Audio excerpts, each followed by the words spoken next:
બનાસકાંઠાના વાવ તાલુકાના બાલુત્રી ગામમાં જાહેર રસ્તા પરના દબાણોને લઈને ખેડૂતો અને ગ્રામજનોમાં ભારે રોષ જોવા મળી રહ્યો છે।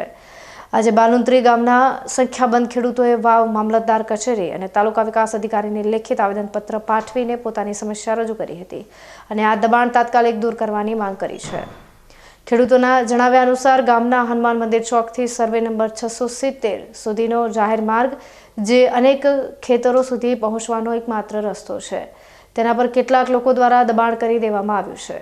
ખેડૂતોએ આક્ષેપ કર્યો છે કે રસ્તા પર કાંટા નાખીને અવરજવર બંધ કરી દેવામાં આવી છે। આ ઉપરાંત રસ્તો સાંકડો કરી દેવાતા ખેતરમાં જતા વાહનોને અવરોધ ઊભો થાય છે। બાવળની જાળી દૂર કરવા જતાં પણ વિવાદ થાય છે, જેના કારણે ભવિષ્યમાં તણાવ વધવાની શક્યતા છે। ખેડૂતોએ એવી પણ ભીતિ વ્યક્ત કરી છે કે જો તાત્કાલિક દબાણ દૂર કરવામાં નહીં આવે તો તેમની ખેતીને ભારે નુકસાન થશે। આ ઉપરાંત બાળકો, મહિલાઓ અને વૃદ્ધોને પણ ભારે હાલાકીનો સામનો કરવો પડશે। આ ઉપરાંત રસ્તો બંધ હોવાથી ગામના બાળકો પણ સમયસર અભ્યાસ માટે જઈ શકતા નથી, જેના કારણે તેમના ભવિષ્ય પર પણ અસર પડી રહી છે। ગ્રામજનોની સ્પષ્ટ માંગ છે કે મામલતદાર અને પોલીસ અધિકારીઓની ઉપસ્થિતિમાં આ દબાણ તાત્કાલિક દૂર કરવામાં આવે અને રસ્તો સંપૂર્ણપણે ખુલ્લો કરી દેવામાં આવે। ભવિષ્યમાં આવા વિવાદો ન થાય તે માટે કાયમી વ્યવસ્થા ઊભી કરવાની પણ માંગ કરવામાં આવી છે। હાલમાં વાવ તાલુકા વહીવટીતંત્ર સુધી આ મામલો પહોંચ્યો છે। ગામ લોકો ન્યાયની અપેક્ષા રાખી રહ્યા છે કે તંત્ર આ ગંભીર વિવાદમાં યોગ્ય અને કડક પગલાં લેશે।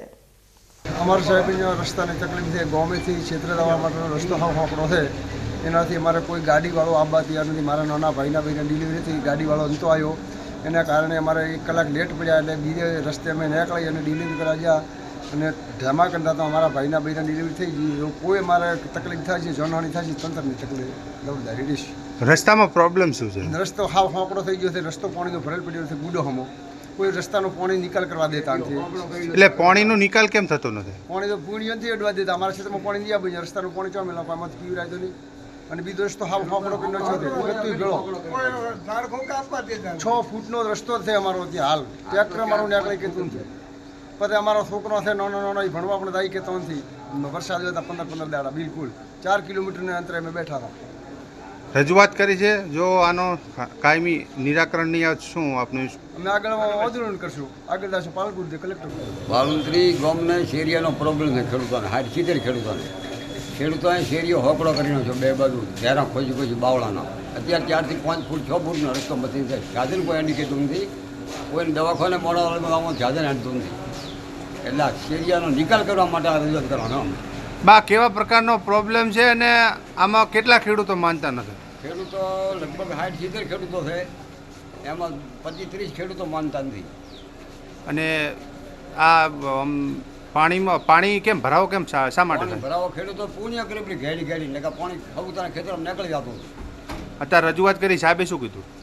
સાહેબે તો કે નિકાલ થઈ જાય છે એવી રીતની વાત કરી। જો રજૂઆત નહીં સાંભળવામાં આવે તો આગામી સમય આપનું શું પગલું રહેશે? તો અમે આગળ કલેક્ટર સુધી આનો શેડો આવશે તો સુધી આઈડિયા થશે, પણ ખેડૂતો ગામમાં રહેવાનું નહીં, ક્ષેત્રમાં બધા રહીતરો કરીને ખેડૂતોને ક્યાં જવું હોય।